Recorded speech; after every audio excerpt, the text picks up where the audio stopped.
Pues vamos a empezar. Buenas tardes, buenos días y buenas noches a todos. Saludos para los que os conectáis, lo hacéis en diferentes franjas horarias o veis esto una vez que ha pasado este martes. Bienvenidos al 70º encuentro Blue Drinks Madrid, la cita de los entusiastas del azul, este día que cumplimos nada menos que 6 añitos. Parece que fue ayer, el 13 de enero de 2015, en la terraza del restaurante Samarcanda, en Atocha, que nos dimos cita un buen puñado de entusiastas del mar, aportando lo mejor de cada uno y sin saber realmente hacia dónde nos llevaría nuestra derrota. La verdad es que 6 años después, aquí estamos, seguimos surcando los océanos, a pesar de todo, contra viento y marea, afrontando esta extraña situación en la que vivimos desde hace casi un año, pero que a su vez nos ha propiciado el hecho de poder contar con la presencia de muchos de vosotros, aún en la distancia, que en nuestro formato original de encuentro presencial, pues sencillamente habría sido imposible. Deseo de todo corazón que os encontréis en perfecto estado de salud y espero también que vuestro entorno más cercano esté bien y a salvo de todas las tormentas que se ciernen sobre nosotros, léase pandemia, Filomena o cualquier otra amenaza. Para los que se suman o nos ven por primera vez los encuentros Blue Drinks, pues les damos una cálida y especial bienvenida que nos gustaría poder materializar un día, cuando sea posible, como hemos venido haciendo hasta ahora en la taberna de mi abuelo, que es el lugar donde habitualmente tenemos la oportunidad de encontrarnos, conocernos y brindar juntos por nuestro interés común. También deciros que Blue Drinks no es un club, ni una organización, ni una asociación de ningún tipo.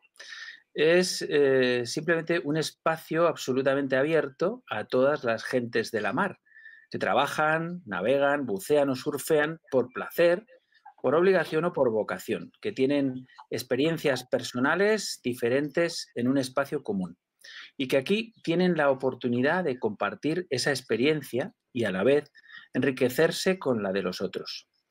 La idea es muy sencilla. Cualquiera puede venir, tomarse una cerveza y hacer una presentación de un tema de su elección, el suyo, el que mejor le parezca, y ponerlo en común para establecer el intercambio de ideas que fomenten el debate y que a su vez den pie a crear nuevas sinergias entre todos. En síntesis, esta es la cuestión. Vamos con las presentaciones. Yo soy Rolf Freeman y mi vínculo con el mar es que presento un programa de radio, buenísimo, por cierto, que sale los sábados y en que invitamos a las gentes de la mar que nos cuenten sus cosas, principalmente del mundo del buceo, pero muchas cosas más, y que se llama Al otro lado del espejo, la radio del buceo y el mar. Y desde el que impulsamos los encuentros Blue Drinks Madrid, desde hace 6 años. En este encuentro cumplimos exactamente 6 años, junto con muchos de vosotros, con Andara Buceo, con Buceo Madrid, con el Club de Buceo Oceánides, con Planeta Profundo, con Dani Europe, con la Sociedad Histórica del Buceo Española. Bueno, en realidad, todos los que venís y participáis animando, colaborando y visibilizando también otros Blue Drinks que se convocan en Murcia, en Cartagena y Granada principalmente. Aunque han habido estos años atrás muchas más experiencias en Barcelona, que fue el original, en Lima, en Perú, en Las Palmas de Gran Canaria y también en Málaga. Por alguna extraña razón, imagino que precisamente por la ausencia del mar, en Madrid llevamos más tiempo ininterrumpidamente y esperamos que por muchos años más. Para que podamos escucharnos ordenadamente, si os parece bien, haré las veces de moderador y si queréis intervenir podéis levantar la mano virtual que tenéis en la parte inferior izquierda de la pantalla y en cuanto pueda iré dando la palabra por orden. Pulsando la barra espaciadora activáis el micro para hablar porque os voy a mutear a todos. También podéis indistintamente utilizar el chat que está junto a la mano en la parte inferior izquierda. Ojo, no confundir con el icono de compartir pantalla, que se lo dejamos solo a nuestro invitado. Dicho lo cual, paso a presentar al invitado de honor de esta tarde, que es apasionado del mar en toda su magnitud. lo que le ha llevado a explorarlo, navegarlo, bucearlo y fotografiarlo. Es miembro de la Sociedad Geográfica La Exploradora, de la Sociedad Geográfica Española y de la Nautical Archaeology Society, y está especializado en arqueología subacuática y etnografía marítima. Por resumir mucho, eso sí, pues tiene un bagaje personal y profesional alucinante, simplemente diré que es gente de la mar por los cuatro costados. Xavier Armendáriz hoy nos presenta su proyecto documental 12 millas, Primera y Segunda Guerra Mundial en la costa de Vizcaya. Xavier, bienvenido a Blue Drinks Madrid. Tienes la Muchas, palabra. muchas gracias, caballero. Bueno, pues en fin, yo también traigo una pequeña presentación hecha pequeña, casi larga, y ahora os explicaré además la razón en cuanto active la pantalla para compartir y podáis ver la presentación que he preparado en PowerPoint. Pues hay una primera parte que sí que os quiero advertir desde el principio, en el que no es por postureo, pero sí que presento digamos, unas cuantas diapositivas con mi trayectoria. Pero os digo por qué, por dos razones. Una, porque hablamos de un tema delicado, que son barcos que son patrimonio histórico y que por lo tanto unos son patrimonio histórico, otros no, lo rozan, van a ser dentro de poco patrimonio histórico, hay que tener muy claras las cosas y sobre todo, básicamente para que la gente sepa si hablo de ello, por qué hablo. O sea, es decir, no porque no me dedico a hacer documentales sobre barcos hundidos si no creo que tengo algo que decir sobre ellos o creo que puedo aportar algo, más que nada. No se trata de que tengas que sentar cátedra, pero sí de aportar algo y de que lo que digas tenga un cierto grado de verosimilitud, ¿no? Eso por una parte. Por otra parte, y eso lo conocéis todos, en el mundo del buceo, como cualquier otro sector, si llevas un tiempo trabajando, digamos, en la trastienda o haciendo cosas y no estás en las redes sociales, pues te conoce poca gente. Entonces, como hay poca gente que me conoce en algunos aspectos, localmente sí, pero quizás a nivel nacional menos, pues bueno, es una manera de alguna forma, de que conozcan cuál es la trayectoria de mi trabajo y que sepan por qué estoy aquí y por qué hoy os voy a dar la chapa con eso. Dicho sea de paso, ya dicho esto, entonces lo que sí voy a hacer hoy es presentaros, como ha dicho Rol, un pequeño proyecto documental que tengo, que en realidad es un documental que sintetiza prácticamente 25 años de trabajo de investigación. 25 años de trabajo de investigación o de recopilación, porque no todos los barcos que vais a ver hoy en esta presentación son barcos que yo he descubierto. Hay uno de ellos en concreto que no ha sido descubierto por mí, otros los he descubierto yo, otros los he estado investigando. Es decir, la labor de un historiador muchas veces no es realmente descubrir cosas y si no lo descubres tú no tienes nada que decir, no, sino a veces es recopilar información, esa información presentarla al público y posteriormente llegará otro investigador que sea el que lo investigue mejor que tú y tendrá otras cosas que aportar. Es decir, yo me baso en lo que otros han hecho y otros se basarán en lo que yo he hecho. O sea, es decir, esto es una cuestión meramente, digamos, continuista, ¿no? Dicho esto, pues bueno, voy a ver si comparto pantalla y os pongo ya la presentación. Veamos. Compartir toda la pantalla. Bueno, en cuanto lo veáis, creo que lo veis ya, ¿verdad? Si no me equivoco, Rol. Correcto, correcto, lo vemos. Vale, vamos a ponerlo en pantalla completa. Bien, pues como os decía, voy a hacer una pequeña presentación y luego, si queréis, al final podemos comentar todo lo que queráis. Y voy a intentar ir rápido, de forma de manera que tengamos tiempo suficiente por si queréis comentar cosas sobre cualquiera de estas cuestiones, ¿vale? Bien, vaya, no sé por qué, me acabo de salir. Un segundito, ahora. Bien, como decía, estoy preparando desde hace un tiempo, estamos preparando un pequeño documental. Este documental se llama 12 millas, probablemente sea una serie documental de 4 capítulos, espero que más o menos es como lo estamos un poco armando, en función de que probablemente se emita en primera instancia en la televisión vasca, luego veremos un poco cuál será la distribución de la serie. De momento no sabemos exactamente cómo irá, pero bueno, en principio, como digo, estoy casi seguro de que van a ser 4 capítulos, porque el contenido da suficiente como para que sea así. 12 millas, ahora vamos a ver, dentro de un momentito vamos a ver exactamente por qué se llama 12 millas, ¿de acuerdo? Bien, ¿por qué he hecho este documental? Bueno, he hecho este documental y ahora es cuando os comento un poco cuál es mi biografía, cuál ha sido mi trayectoria, y así también vais a entender después por qué este documental no se ha hecho antes y se ha tenido que hacer casi, diría yo, sin exageraros, casi 20 años después de lo que debería de haber sido.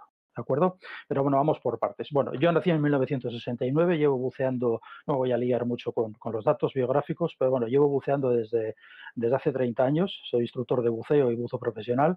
Durante muchísimo tiempo me he dedicado a ser cámara submarino, fundamentalmente me dediqué a ser, como digo, operador de cámara y director de fotografía de producciones submarinas, fundamentalmente para televisión y para productoras de televisión y también para algunas productoras cinematográficas europeas, especialmente alemanas. Durante una cierta época, los que conozcáis un poco cómo ha estado el mercado audiovisual, hasta el 2008 más o menos, la época de la crisis, el mercado audiovisual todavía se sostenía, pero un mercado tan privativo como es el mercado de las imágenes de buceo, a partir del 2008 con la crisis era prácticamente imposible de realizar producciones o prácticamente imposible de vivir de la venta de imágenes, etcétera, con lo cual, pues bueno, me he dedicado a múltiples cosas.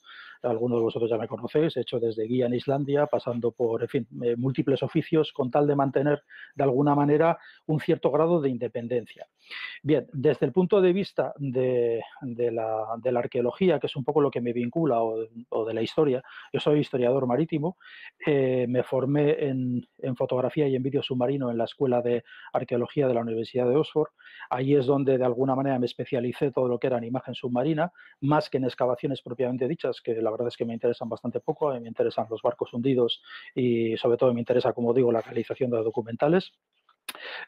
Bueno, he viajado por muchos sitios del mundo realizando imágenes precisamente especializado en pecios. Esta pequeña que veis, con la que presentaba, la que tenéis abajo, es uno de los cañones de uno de los buques alemanes de Scapa Flow, de la bahía de Scapa Flow, la famosa bahía donde realizamos un documental en el 2008, justo el último documental que hice en su momento y que ahora vuelvo de alguna manera a hacer documentales. Durante un tiempo tuve una empresa, Arqueofoto, con la que me dedicaba a temas de fotografía arqueológica y de vídeo arqueológico, no siempre en el mar, como veis aquí, pues desde fotografiar en los pinreles a un difunto, pasando por hacer de cabra de feria casi casi a la hora de fotografiar pues elementos marítimos costeros. Sí he procurado que todo lo relativo a mi actividad profesional, en la medida de lo posible, fuera con temas vinculados al mar, no con otros temas porque, primero, porque son temas que no domino, de los que no sé, de los que ya estoy mayor para aprender y entonces, pues bueno, de una manera u otra he intentado vincular, como digo, todo esto al mar. Es muy difícil vivir de esto hoy por hoy, siendo independiente, como digo, de universidades, etcétera, con lo cual, pues bueno, tienes que diversificar todo lo que puedes. Bien, hace un tiempo creé una productora, Basatia, que es una productora de imágenes submarinas y fundamentalmente documentales submarinos, y además es editorial. Con ella también realizo expediciones a diferentes sitios del mundo cuando ha sido posible. Este año pasado con el tema del COVID, pues el tema se ha derrumbado. Y luego, por otra parte, sí que escribo habitualmente artículos de historia para National Geographic, para la revista de historia, para la de viajes y para la de historia norteamericana. Y luego también participo en producciones del canal Historia, siempre que no hable de extraterrestres, en la medida de lo posible. Bueno, aquí tenéis algunos de mis artículos sobre, como veis, son artículos, en este caso en National Geographic Historia, pero siempre vinculados al patrimonio y a la historia de pecios, etcétera. Este es sobre Nuestra Señora de Atocha, sobre Galeón, sobre Galeón Concepción, etcétera. También he trabajado con una amiga que aparecerá probablemente en el documental más adelante, porque claro, yo hoy no os presento el documental, lo que os presento es el contenido del documental, porque el documental lo vamos a empezar a producir dentro de poco. Ahora estamos en el periodo de lo que se denomina preproducción, es decir, casi armando el documental y sobre todo buscando financiación, ¿no? Y bueno, como decía, he trabajado con Verónica Walker Vadillo, que es madrileña y norteamericana, ambas cosas, y es doctora por la Universidad de Oxford, y hemos trabajado sobre todo en proyectos con temas de identificación de barcos del siglo XVI y XVII, que más o menos es mi periodo de investigación. Por otra parte, produzco también con mi empresa, con Basatia, produzco exposiciones. Esta es una exposición que se hizo en Bilbao en el 2016 sobre las ofrendas marineras en las iglesias y las creencias del mar. Es un tema que estuve estudiando durante 10 años. En fin, hemos ido recuperando un poco todos aquellos elementos que había en las iglesias, pero que habían dejado los marineros como ofrendas marítimas después de haber sufrido un accidente en la mar, es decir, como agradecimiento. Hemos estudiado también pues, aquellos cuadros marítimos en los que aparecen accidentes en el mar algunos de ellos para saber qué pasó con esas tripulaciones, cómo consiguieron salir de aquellas tormentas, e incluso algunos localizando los pecios gracias a que alguien dejó un cuadro diciendo en qué posición estaba el barco en el momento que hubo el hundimiento. Ahora, por ejemplo, este año, ahora tengo abierto en el Museo del Pescador de Bermeo una exposición sobre Acurio y Elcano. Acurio era el contramaestre de la Victoria y Elcano, bueno, todos lo conocéis, y la exposición se titula Vizcaínos en la primera vuelta al mundo, entendiendo como vizcaínos, que antiguamente, lo conoceréis por el Quijote, a todos los vascos se les llamaban vizcaínos, independientemente que fueran alaveses, guipuzcoanos o vizcaínos. Daba exactamente igual, pero era el término común, ¿no? Con esto acabo de publicar un libro, que es el último trabajo que tengo publicado, que sale ahora mismo de imprenta. De hecho, recogí ayer unos cuantos ejemplares, que es Acurio y Elcano 500 años después. Y luego, como decía Rol, efectivamente yo no pertenezco a ninguna universidad, eso me da la libertad de hacer lo que quiera, aunque tenga que comer bocadillos de mortadela, y eso, lo que sí pertenezco es a sociedades geográficas en las que no tienes ninguna vinculación desde el punto de vista, es decir, no tienes ninguna obligación, pero que sí que te ayudan mucho y permiten que tu trabajo se pueda expandir de alguna manera, ¿no? Por supuesto, la Sociedad Geográfica Española, la Sociedad Geográfica La Exploradora de Vitoria, que fue la más antigua de España, se fundó en 1868 por el explorador Manuel Iradier, la Sociedad Geográfica y Astronómica de Ciudad Real y la Nautical Archaeology Society británica, que es la que me vincula un poco con el mundo marítimo. Bueno, esta es un poco, como digo, esa pequeña introducción que quería que vieseis, precisamente porque, como digo, como es un tema delicado, por lo menos de alguna manera, dices, bueno, si ahora decidís que efectivamente tengo algo que decir sobre barcos, pues igual sí, pero en fin, pero por lo menos por poneros un poquito en contexto, ¿no?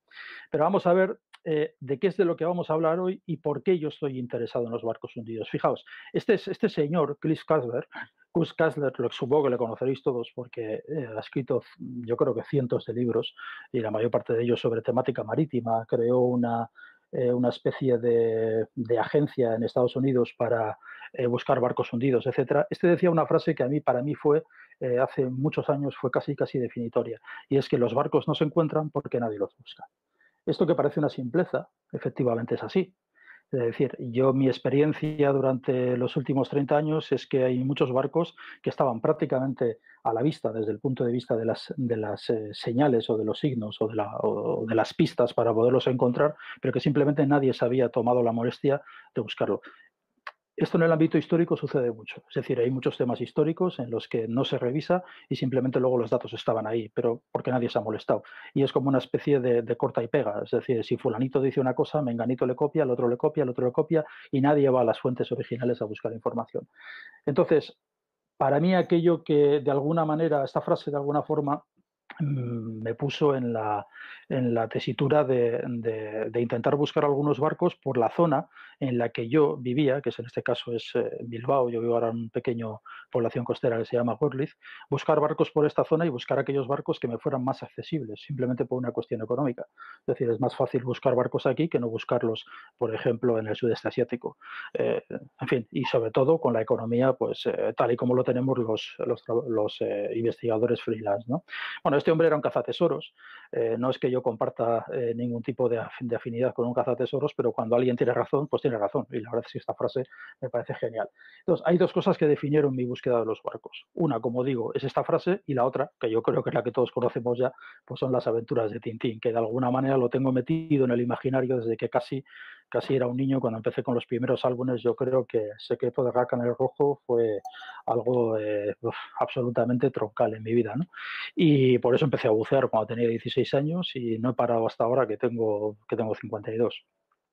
Bien, vamos a empezar. Dime, Discúlpame, Xavier, escucha, macho, sí, te tengo que interrumpir así un segundo porque es que, joder, no sé si esto es una casualidad o no, pero es que en el último programa hemos tenido al presidente de la asociación tintinófila Mil Rayos, precisamente. pues haberme llamado y le había escuchado porque me hubiera Hombre, encantado.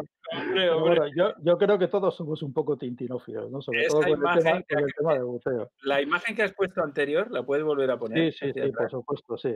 Esa imagen, precisamente ese buzo clásico, Sí, supuestamente Tintín está ahí dentro, ¿no? Dentro sí, de sí, ese traje claro, de claro. buzo clásico. Bueno, pues el debate se crea entre un miembro de la Asociación Española de la Historia del Buceo, Claro. sobre en qué se inspiró Hergé, en qué modelo de escafandra se inspiró. Y entonces se crea un debate espectacular, ¿no? Súper interesante. Sí, Y bueno, curioso, ¿eh? claro, claro. O sea que bueno, aquí todos Pues somos mira, un poco, la verdad es que friki, ¿no? me hubiera gustado oírlo, ¿eh? Lo que me parece un tema interesante también, porque Lo podrás oír, os no hay problema. de hecho, yo supongo que lo dirían ellos en su momento, pero de todos modos hay un libro fantástico, un álbum por ahí, que se titula Tintín, Haddock y los barcos, y en el que habla de todos y cada uno de los álbumes en los que aparecen temas marítimos, bien sean barcos, bien sea aquel submarino que hicieron en forma de tiburón, etcétera, te habla de cómo Hergé se documentó para ello, de dónde sacó las imágenes, incluso aparecen imágenes de su archivo fotográfico que fueron con las que directamente se inspiró y dibujó los álbumes, con lo cual es muy interesante. De ello, si alguno quiere, le puedo dar luego la referencia y lo puede encontrar. En fin, bueno, vamos un poquito adelante. Bien, pues entonces, esta foto que pongo aquí en plan postureo es, lamentablemente, porque es la única que tengo, de una operación que llevamos a cabo. Si os fijáis abajo, pone Bou-Navarra 1937-2000. Esta es la primera expedición que yo dirigí de búsqueda de barcos hundidos seria. Cuando me refiero seria, me refiero a no meterte exclusivamente al agua, sino buscarlo con medios técnicos y con la idea de hacer precisamente un documental de televisión que se iba a ver emitido en televisión en el año 2000. Bien, ¿qué buscábamos? Y os explico. Muy cerca, en la zona de donde yo vivo, en la zona de Gorliz, está un cabo, que es Cabo Machichaco, que todos lo habéis estudiado en la escuela, y en el Cabo Machichaco os voy a contar una pequeña historia muy rápida, que además es una de las historias que le gustan, por ejemplo, Arturo Pérez Reverte es fanático de esta historia, y es la historia de la batalla de Machichaco. La batalla de Machichaco es algo que sucedió durante la Guerra Civil, por eso veis ahí que pone 1937, que fue cuando pasó el suceso, y el año 2000, que fue cuando nosotros hicimos la operación. Bueno, fue en realidad en 1999, entre 1999 y el 2000, que realizamos la operación. Bien, entonces estábamos buscando un pequeño barco, que es este de aquí, el que veis aquí, el Bou-Navarra. El Bou-Navarra era un bacaladero que el gobierno de la República artilló. Como veis, tiene a proa y a popa, tiene un par de cañones, unos cañones Vickers pequeñitos, y luego tiene alguna ametralladora antiaérea, etcétera. Bien, este pequeño barco se enfrentó en su momento, iba escoltando, bueno, el 5 de marzo de 1937 escoltaba a un buque, al Galdames, que venía de Francia, un buque republicano que traía moneda de curso legal para la República y armas, y este pequeño bow, este pequeño bacaladero, junto con otros los 4 barcos más de las mismas características escoltaban al Galdames. En ese momento se encontraron con el buque Canarias, que estaba en ese momento estaba en manos de los nacionales, y entonces tuvieron un enfrentamiento importante. Los otros 3 pequeños bows tuvieron que huir porque no podían aguantar el fuego del Canarias. Tenéis que daros cuenta de que el Navarra y el resto de los pequeños bows tenían cañoncitos pequeños, si no recuerdo mal eran Vickers 108, sino 108 milímetros, algo muy pequeño. Sin embargo, el crucero Canarias tenía 10.000 toneladas, cañones de 203 milímetros, 8 de 120 milímetros, etcétera. Bueno, era, como digo, el mayor buque nacional. Y bueno, en fin, tenía una artillería poderosísima. El enfrentamiento fue totalmente desigual y el Navarra se hundió, pero se hundió por orden de su capitán, que por cierto no era vasco, sino que era murciano, y en el momento en el que vio que el barco estaba perdido, antes que rendirse al Canarias, dio la orden de hundir el barco. Dijo a algunos de sus tripulantes que aquellos que quisieran, pues que bueno, que saltaran en los botes, y el resto se hundieron con el barco. El capitán, el primer oficial, etcétera, se fueron al fondo antes que rendir la embarcación. Consiguieron salvarse 29 de los 50 y tantos tripulantes, y estos tripulantes fueron recogidos por el crucero Canarias. Los oficiales del Canarias, especialmente el oficial de tiro del Canarias, se dio cuenta nada más recogerlos que aquellos que eran pescadores, pensaban que eran militares y resulta que eran pescadores. Además, alguno de ellos había hecho la mili en la marina con él y le dijeron, pero bueno, pero vosotros ¿qué hacíais en ese pesquero? Pues sí, vosotros sois pescadores y tal. Bueno, total, que les recogieron en el Canarias, obviamente les mandaron a la cárcel, por supuesto, se les condenó a muerte, se les mandó a la cárcel de Fuenterrabía. Sin embargo, los oficiales del Canarias estaban tan impresionados por la actuación que había tenido el pequeño Bou, de qué manera se había batido durante horas y horas antes que rendirse, y sobre todo de cómo el comandante Moreno del Bou había hundido el barco, que intercedieron ante Franco, y Franco literalmente, cuando oyó la historia, le dijo al jefe de tiro de Canarias, le dijo: Calderón, vete inmediatamente a la cárcel de Fuenterrabía, sacas a los chicos del BOU y les invitas a chipirones, pero por tu cuenta. Bien, esta historia de la guerra civil es la única historia, y máxime en la Marina, que en la Marina, como sabéis, la gente es casi la caballerosidad y el compañerismo está por encima a veces de las ideologías, como veremos en otras historias. Fue una historia absolutamente fantástica, pero es una historia de compañerismo y de hermandad que además se mantuvo durante todo el periodo de la dictadura, porque incluso en los momentos en los que los pescadores de Navarra tenían algún tipo de problema, porque claro, como estaban catalogados como rojos, aunque hubieran salvado la vida, iban al banco para que les dieran un crédito para comprar un pesquero y nadie les daba un crédito. Y en una ocasión, por ejemplo, Calderón, que ya no era un simple comandante, sino que era ya almirante, se presentó, por ejemplo, en Vizcaya, en una sucursal del banco, y le dijo que a ver por qué cojones no le daban el dinero a su chico. En fin, entre ellos se apadrinaron hijos, nietos, sobrinos, de todo. Es decir, fue una historia absolutamente entrañable de que a pesar de haber estado enfrentados en la guerra, pues este tipo de cosas, pues esta caballerosidad a veces funciona, ¿no? Bien, en el año 2000, como digo, 1999-2000, yo buscaba este buque porque era un buque icónico, un buque que además, y dicho sea de paso, y he de agradecerlo desde aquí, en los entonces comandantes de la Comandancia de Marina de Bilbao habían estudiado, además uno de ellos estaba emocionadísimo porque había estudiado esta historia en la Academia Militar de Marín. La verdad es que me ayudaron muchísimo a la hora de encontrar, de buscar el Bueu Navarra, pero lamentablemente no encontramos el Bueu Navarra. Encontramos unos posibles restos, pero estaban a muchísima profundidad. Como digo, esto rastreamos prácticamente toda la zona, veis aquí, Cabo Machichaco, supongo que se ve la mano del ratón, ¿verdad? Ahora cuando lo estoy moviendo, ¿no? ¿Me escuchas, Rol? Sí, ¿no? Sí, correcto, correcto. Sí, vale, sí. bien, perfecto. Sí, Bueno, pues como veis, aquí realizamos una serie de trazados, hicimos una serie de trazados para buscar por la posible ubicación en la que podría estar en Navarra. Dentro de este tipo de operaciones, ya veis que es una operativa de ordenador bastante viejita, dentro de esta, como digo, de este rastreo, encontramos varios pecios y posicionamos varios pecios con los medios que había en la época. Por ejemplo, estábamos utilizando, justo en el 99 existían ya los GPS diferenciales y el posicionamiento dinámico, pero de una forma casi bastante primitiva. Pero bueno, conseguimos localizar varios pecios que no sabíamos cuáles eran en principio. Eso fue en el 99. En el año 2000, la segunda parte de la campaña, el gobierno vasco me cedió la patrullera de inspección pesquera para poder llevar a cabo las operaciones y entonces lo que hicimos fue pasar sobre esas marcas, pasamos un sonar de barrido lateral, que es lo que podéis ver en la pantalla en esta zona de aquí, y luego utilizamos un highball, un pequeño ROV de los que había en la época, equipado con cámara. Este de aquí soy yo, la verdad es que he perdido todo el pelo, pero no la barriga, o sea que son cosas que pasan. Y abajo veis un poco el Bueu Navarra. Bien, utilizamos este highball para intentar descender, porque estábamos hablando de muchísima profundidades de 100 metros, etcétera, que en aquella época solamente se podía bajar con buceo de saturación.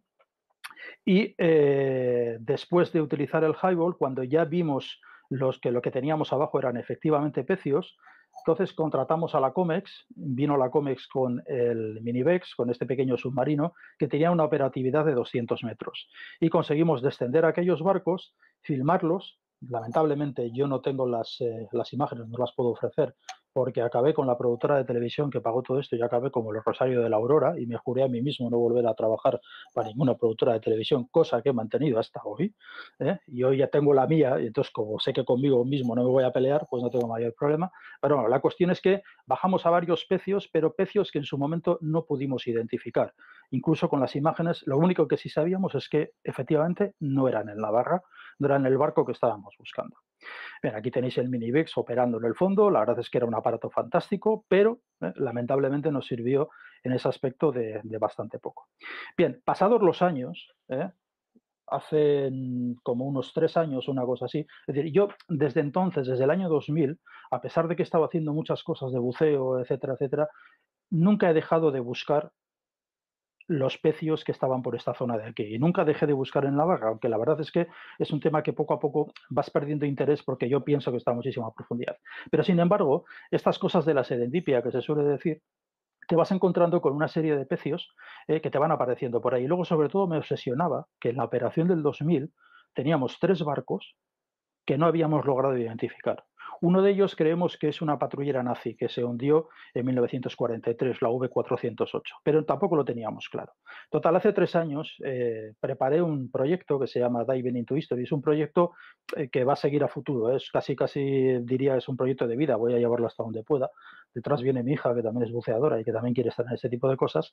Y dentro de este proyecto Diving into History, que espero que dé mucho que hablar de aquí en adelante, pues el primer estadio va a ser precisamente este documental, que es 12 millas, y se llama 12 millas, y ahora os lo voy a explicar, porque curiosamente todos los pecios de los que voy a hablar y el documental se va a centrar solamente en este espacio que veis aquí. Esto es Cabo Villano y esto es Cabo Machichaco. Yo vivo justo aquí, a lo de Cabo Villano, ¿vale? Y esta entrada que veis aquí es el Abra de Bilbao, ¿vale? Bien, pues a mí no me interesa ninguna parte de aquí, no es que no me interese, entendedme, sino que simplemente yo me he centrado en esta zona de aquí. Me he centrado entre Cabo Machichaco y Cabo Villano y solamente voy a hablar de esos pecios en este documental que se llama 12 millas. Pero voy a hablar de esos pecios porque es algo que es excepcional, porque da la casualidad de que durante la Primera y la Segunda Guerra Mundial hubo una serie de enfrentamientos, a pesar de que España era o bien no beligerante o bien neutral. Sin embargo, como digo, hubo una serie de enfrentamientos en la Primera Guerra Mundial entre las fuerzas imperiales alemanas y los aliados, y en la Segunda Guerra Mundial entre el Reich alemán y los aliados. Esos enfrentamientos se centraron en el Cantábrico, en partes del Cantábrico, pero en concreto en Vizcaya. Todos los enfrentamientos se desarrollan entre estas dos líneas que veis aquí, que van de Cabo Villano hasta Cabo Machichaco, lo que vienen a ser aproximadamente 12 millas. En el resto de Vizcaya no hay enfrentamientos ni hundimientos, pero sin embargo aquí hay una gran cantidad de hundimientos, que tampoco está mal porque los tengo al lado de casa. O sea, dicho sea de paso, con lo cual lo tengo bastante bien. Otra cosa es lo que me cueste la operación, ¿no? Entonces, como digo, me he centrado en estas 12 millas que veis aquí. Y fijaos la cantidad de barcos. Ya he conseguido identificar aquellos barcos del año 2000 que encontramos, los he conseguido identificar, pero es que además he conseguido encontrar las marcas de otros barcos, localizarlos, posicionarlos y además, como digo, identificarlos y de conocer su historia. Y es la historia que os quería contar hoy, ¿vale? Para que conozcáis el documental. Vosotros vais a conocer el documental antes de que se emita. Vais a saber lo que va a haber ahí. Pero creo que es, primero, porque me interesa que el documental poco a poco se vaya conociendo. Segundo, porque obviamente yo hago un documental y vivo de esto, pero sin embargo esta historia no es mía, esta historia es de todos nosotros, porque esto es patrimonio, esto no es exclusivamente mío. Otra cosa es que yo lo cuente antes, después, que otro lo cuente después o lo que fuere, ¿de acuerdo? Como os decía al principio. Entonces, fijaos que en la Primera Guerra Mundial, todo esto en esas 12 millas, no os olvidéis, tenemos un hundimiento, el SS Cortés, hundido el 26 de abril de 1917, hundido por un submarino alemán. La Primera Guerra Mundial ya teníamos submarinos. El SS Tiger, este es uno de los que localizamos en la operación del 2000 y que en su momento no sabíamos cuál era. Y es un buque, en este caso un buque noruego, hundido también por un submarino alemán. Ahora hablaremos de ellos. Pero como veis, tenemos 4 buques hundidos en la Primera Guerra Mundial y como mínimo otros 4 buques hundidos en la Segunda Guerra Mundial. Todo en un margen de 12 millas de costa.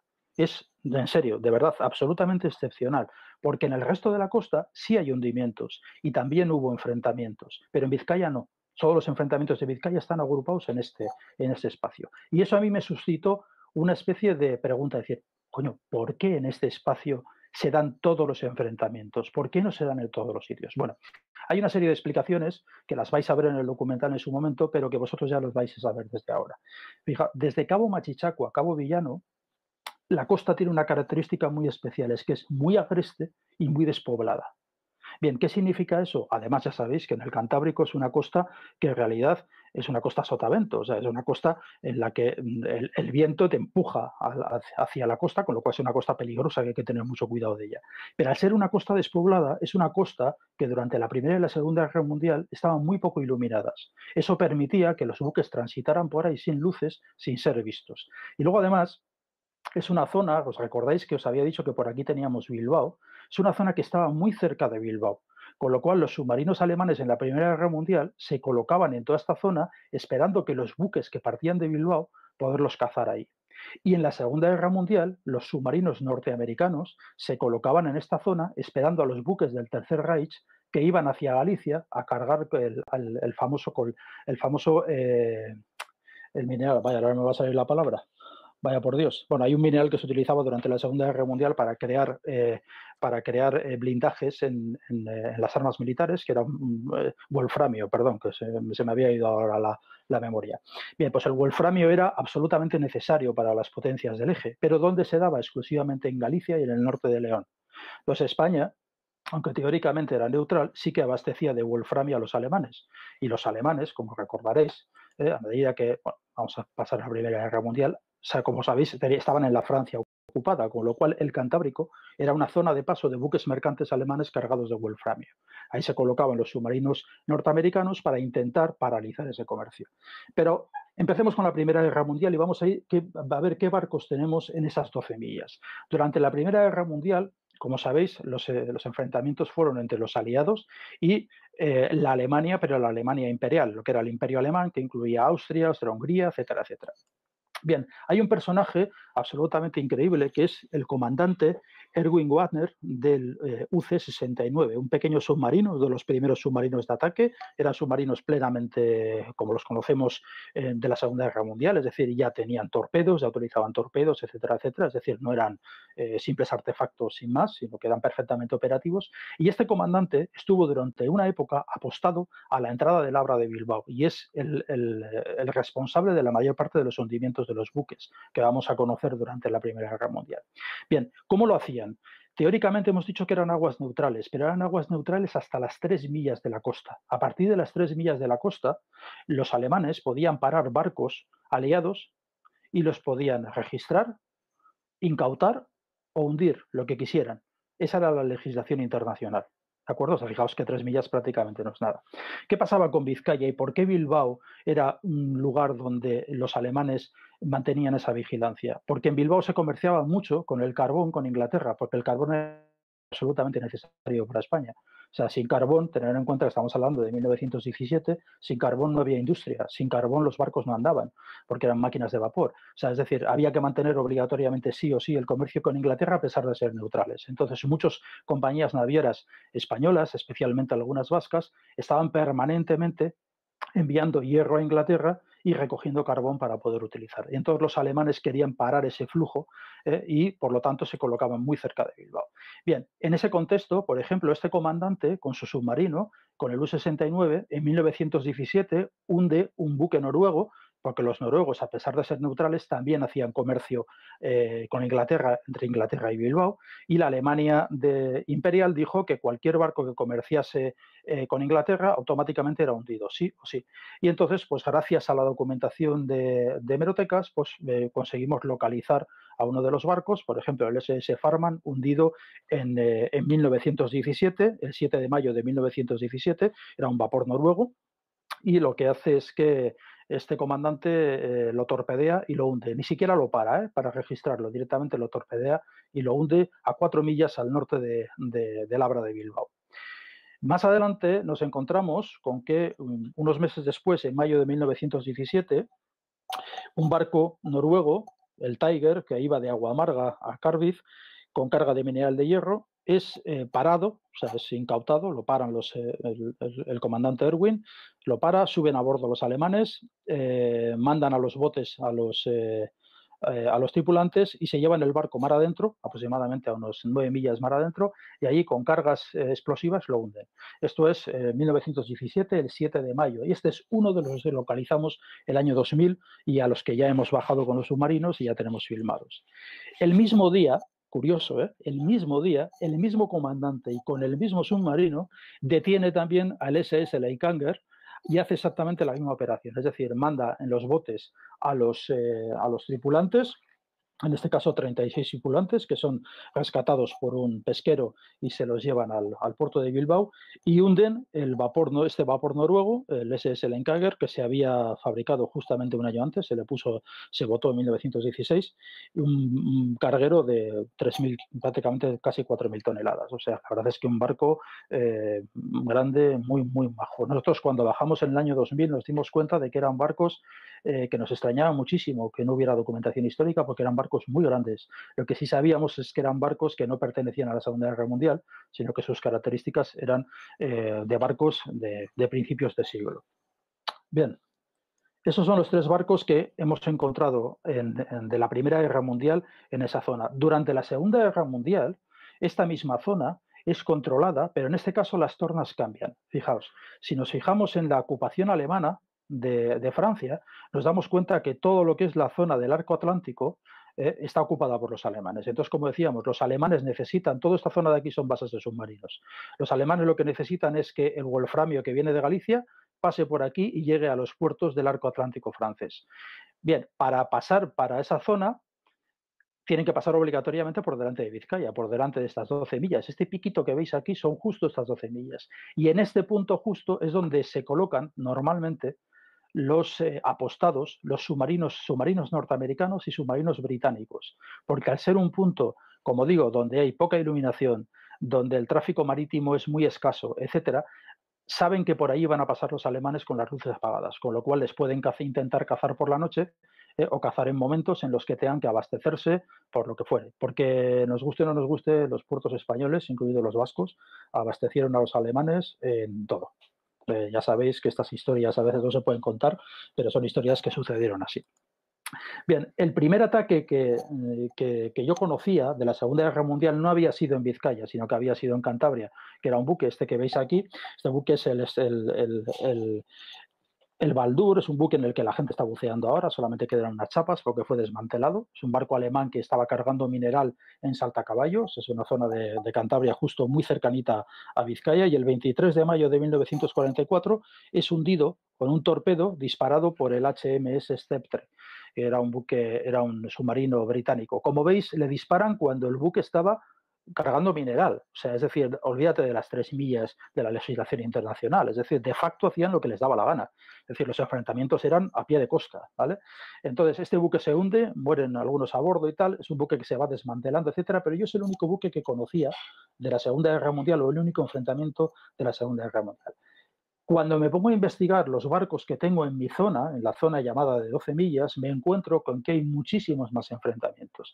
El primero de ellos, y para mí más importante, es un enfrentamiento de un buque de la que es Marine, o sea, un buque de la Armada Alemana, y este buque es la patrullera V408 Hantelbank. En 1943, la V408 Hantelbank iba con otra compañera, con la V404, estaban patrullando por la zona de las 12 millas, vamos a llamarle así, entre Machiseco y Villano, y el 19 de febrero es atacada por este submarino que veis aquí, el USS Blackfish, por el comandante John Davison, es torpedeado y hundido. La V404, es decir, la compañera de esta, de la 408, consigue lanzar cargas de profundidad sobre el submarino, sobre el USS Blackfish, y el USS Blackfish no puede completar el hundimiento del otro buque y tiene que desplazarse para reparar averías. Pero consiguen hundir una de las patrullera, que esa marca la localizamos en el año 2000, pero no teníamos realmente conocimiento exacto de que pudiera ser el barco, ¿no? Yo en el año 2000 solicité permiso al gobierno alemán, en este caso la embajada en Madrid, para poder descender a este barco y comprobar si era la V408 Hantelbank. Me dieron el permiso, me autorizaron, de hecho soy el único que tiene permiso para bajar este barco hoy en día, porque como digo, sabéis, los barcos de la Segunda Guerra Mundial, a pesar de no estar todavía dentro del patrimonio histórico, están considerados como tumbas de guerra. Entonces se me permitió bajar en tanto en cuanto no filmáramos ningún tipo de resto humano, por una cuestión de lógica. Independientemente de lo que nos guste o no nos guste, los marinos alemanes eran soldados que estaban defendiendo a su patria y la mayor parte de ellos, si conocemos un poco la historia, ni siquiera eran nazis. Estaban ahí pues como le podían haber tocado a cualquiera. O sea, en fin, así eran las cosas en aquella época. Bien, estos son los emblemas de la Blackfish. Entonces, de repente me doy cuenta de que los submarinos norteamericanos, dices, coño, ¿qué hacía un submarino norteamericano ahí? Al margen de que consideremos que es una zona oscura, que pasan los barcos por ahí, no sé unos cuantos. Bien, los barcos alemanes pasaban por esa zona y generalmente pasaban con bandera alemana. Lo que pasa es que llega un momento en el que, al ser atacados de una manera tan continua, se empiezan a formar sociedades entre Alemania y España, con capital alemán, pero con barcos de bandera española, es decir, de bandera de conveniencia, para poder llevar el wolframio y que los norteamericanos no dispararan, porque claro, los norteamericanos y los británicos no podían dispararle a un buque con bandera española, porque era un buque neutral.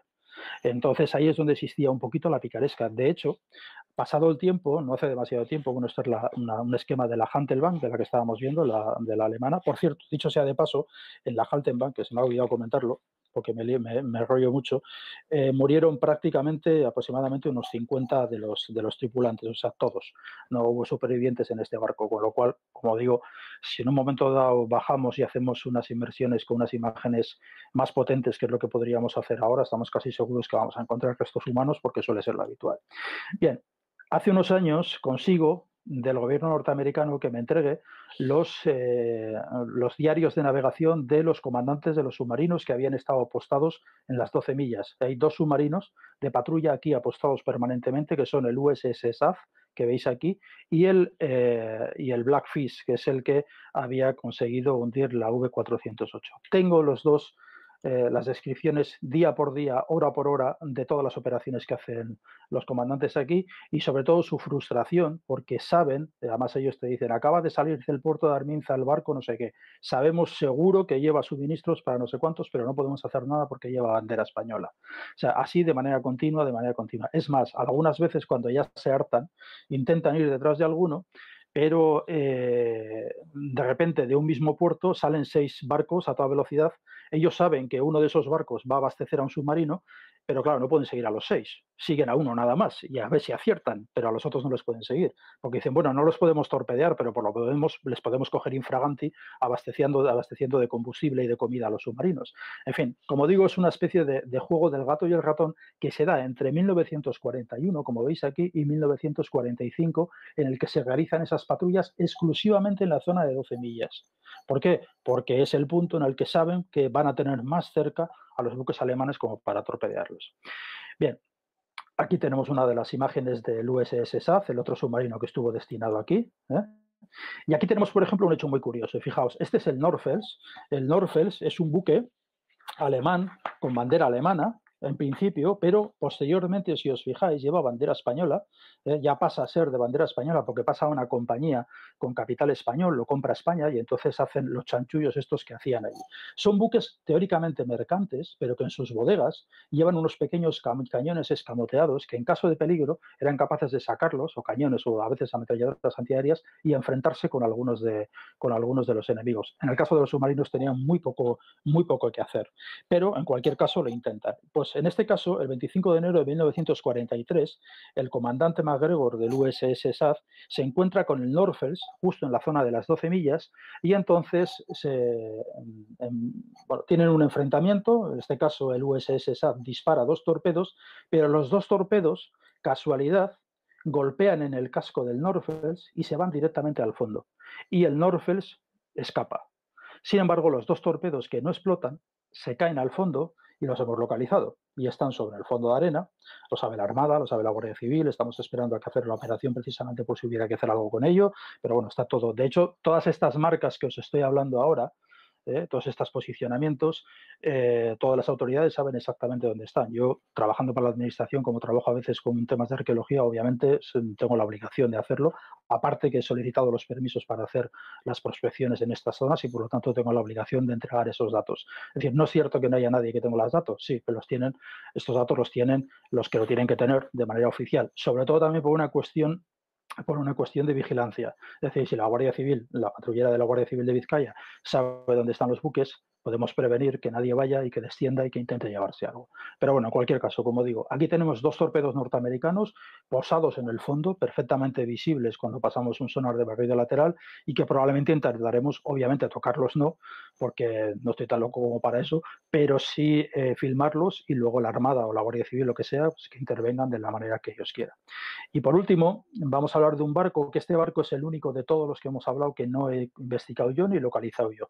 Este es lo que lo localizó Unai Artaloitia, es un buceador de Vizcaya, un instructor de buceo de Vizcaya, de los históricos, un poco de los de la vieja guardia. Tiene un centro de buceo fantástico, dicho sea de paso, ya le hago publicidad porque me parece un tío genial, y lo tiene en Bermeo. Olatu se llama el centro de buceo, y este localizó en su momento un buque en el fondo que no sabían cuál era.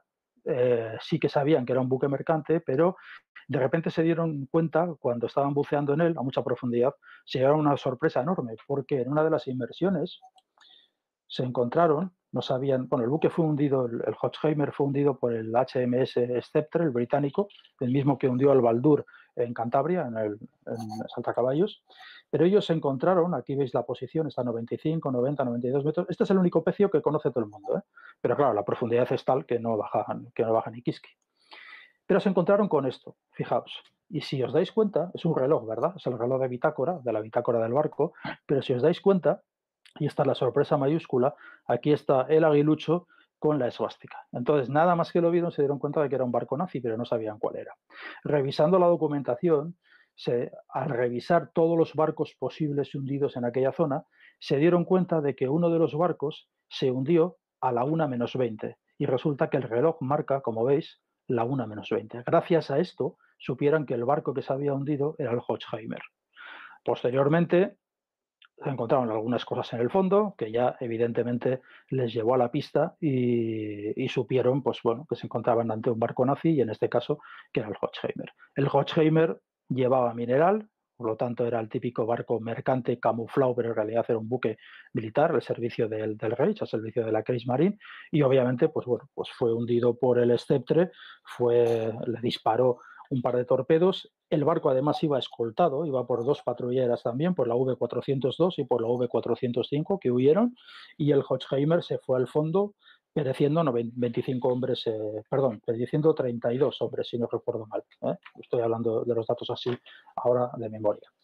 Como veis, hay una cantidad de barcos en un mismo lugar que es absolutamente excepcional. Vamos a ver otros barcos de los que no os puedo mostrar imágenes de momento, pero que sin embargo sí acabamos de identificar hace muy poquito. De la Primera Guerra Mundial hemos identificado otro más, que es el 26 de abril de 1917, el SS Cortés, un carguero británico, es hundido por un submarino imperial alemán que no sabemos cuál era, pero como en esa época el que estaba aquí era el UC-69 de Erwin, damos por hecho prácticamente que fue Erwin el que lo hundió, porque era el único que estaba apostado aquí patrullando y hundiendo barcos a patipurrí o como le daba la gana. Y ya en la Segunda Guerra Mundial nos encontramos también con datos de un convoy que llevaba 5 buques, un convoy aliado, y el cual en un ataque por un submarino alemán es hundido un carguero griego. Fijaos que no habíamos hablado de submarinos alemanes en la Segunda Guerra Mundial hasta ahora, y sin embargo nos encontramos con que también había submarinos alemanes aquí, apostados justo en la misma zona. Y ahora estoy revisando documentación con los archivos alemanes para ver precisamente y para tener precisamente los diarios de operaciones de los U-boats alemanes que estuvieron apostados en esta zona del Cantábrico para saber cuántas más operaciones hicieron. ¿Y por qué lo estoy haciendo? Porque tenemos un problema, es que tenemos 3 precios militares más localizados en el mismo sitio de los que no conocemos el nombre ni conocemos su historia hasta ahora. Veremos a ver luego si acabamos conociéndolos o no. Es decir, todavía estamos, como digo, en pleno proceso de investigación. Queríamos haber empezado, estas cosas son largas, os podéis imaginar que un documental que quiera grabar todos estos pecios, que quiera bajar, que quiera localizarlos, etcétera, lleva tiempo. Y máxime cuando hay partes de este trabajo que todavía están por investigar. Pero bueno, pero en definitiva queríamos haberlo hecho el año pasado, pero claro, el año pasado la pandemia, cuando ya teníamos todo preparado, hizo que no pudiéramos salir.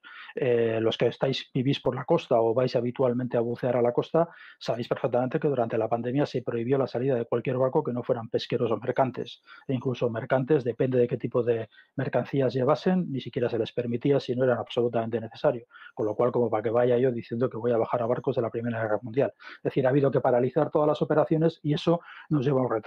Pero bueno, sin embargo, si hemos esperado 20 años para hacer esto, no vamos a parar ahora, ¿no? Bien, fijaos cuáles son las imágenes que conseguimos de los buques ahora, al año 2021. Ahora disponemos de unos aparatos que no disponíamos en el año 2000.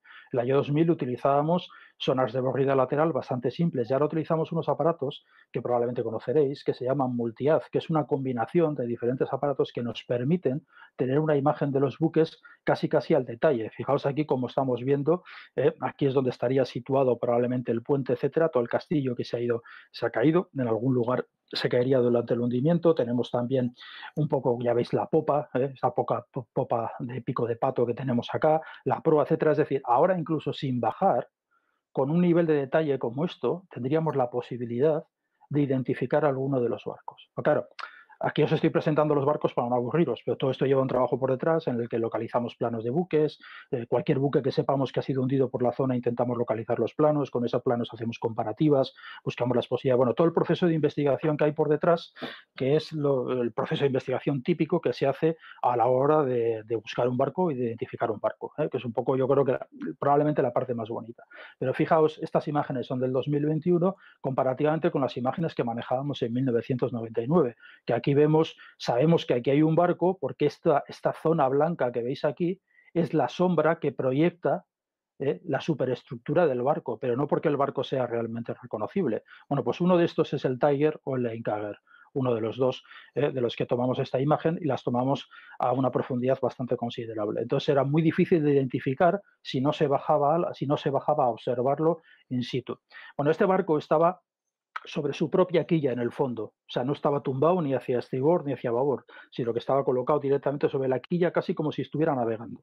Sin embargo, la imagen del sonar de barrido lateral que nos da es una imagen que un técnico es capaz de identificar, de interpretar cosas, pero claro, pero no tiene nada que ver con lo que hemos visto anteriormente. Y ya, sin ir más lejos, os puedo contar que en Scapaflow, por ejemplo, se están utilizando multihaces para hacer imágenes de los buques. Este es el Royal Oak, o si os acordáis, es el barco que hunde Günther Prien, el comandante de submarinos alemanes de U-47 que penetra en Scapa-Flow al principio de la Primera Guerra Mundial y hunde el buque insignia de la Armada Británica, el Royal Oak, y queda boca abajo, perecen un montón de marineros, 1000 y pico marineros. Bueno, pues esto es una imagen de multihaz del Royal Oak. Fijaos qué nivel de detalle. O sea, es un nivel de detalle brutal, que es con lo que ahora podemos utilizar y es lo que queremos utilizar en esta operación y queremos sacar las imágenes, porque claro, estamos hablando de profundidades muy grandes. Hay pecios que están a poca profundidad. Esos pecios los vamos a filmar en buceo clásico, en buceo de toda la vida, con breeder o con circuito abierto, pero claro, los que están a muchísima profundidad no podemos arriesgar por un documental la vida de los buceadores, sino que vamos a intentar de alguna manera mapearlos con el multihaz para poderlos identificar plenamente e incluso si podemos, ahora veréis, vamos a utilizar un aparatito que nos va a costar la ruina, pero bueno, que nos permite fotografiar todo el barco, como se ha hecho aquí con el Royal Oak, y realizar lo que denominamos una fotogrametría. Es decir, con miles de fotos conseguimos de alguna forma reconstruir en 3D con programas todo el barco. Esto que veis ahora se puede girar en todas las direcciones. Ya veis aquí la figura de un buceador en la zona del Royal Oak, pero fijaos el nivel de detalle. O sea, esto es una puñetera locura. Todo esto lo que ha cambiado en 20 años, del año 2000, que andaba yo ahí haciendo el chorra con el barco del gobierno vasco con un triste sonar de barrido lateral y un highball con una cámara de fotos dentro, y fijaos ahora lo que se ha conseguido, ¿no? O sea, es decir, no necesitas contratar ni siquiera un submarino, ¿no? Bueno, pues esto es un poco toda la tecnología que ahora tenemos disponible. No es una tecnología barata, pero es una tecnología relativamente asequible. Es decir, es muchísimo más caro aquella operación que yo llevé a cabo el año 2000, de hecho es una operación que costó muchísimo dinero, comparativamente con lo que puede costar ahora desde un punto de vista del tiempo que ha pasado, ¿no?